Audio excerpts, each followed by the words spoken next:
I'm Petty Officer, Second Class Nevawn Patrick. I come from Ajax, Ontario. I joined in 1996, and I'm a part of the Stadacona band of the Royal Canadian Navy based here in Halifax.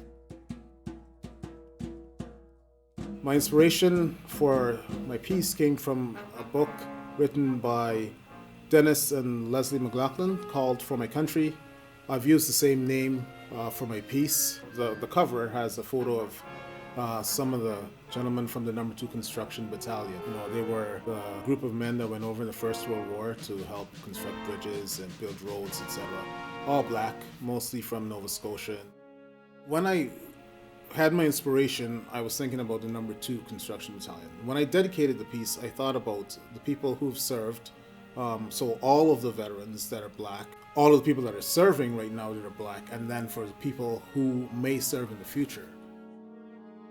So the piece itself, the main melody, that I just came up with based on what are traditional Negro spirituals from the United States. They're sort of mournful, but have a little bit of emotion behind them.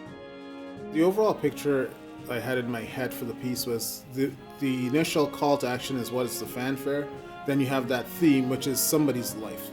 Then you have the middle section where it's either you go to war or it's joining the military in terms of leaving civilian life and becoming a part of the military. After that middle section, you come back to the main theme, but I deliberately made the oboe, flute, and piccolo have dissonance with each other because it's supposed to signify the change either after a war. A lot of people have PTSD.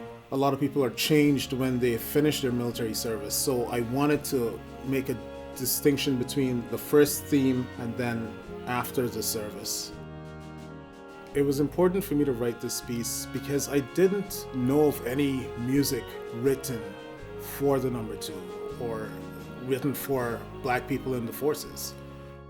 Right now we have in the forces policies that protect the rights of visible minorities. Back then, there was nothing. In fact, quite the opposite. Can you imagine wanting to do something, knowing it's the right thing to do, but the system is set up so that you can't? It's important for all of us to remember the No. 2 Construction Battalion because they were the first of a kind, just like you would remember any other really hero, even if back then they weren't seen as heroes. If we don't remember those guys, if we don't honor them, future generations won't know.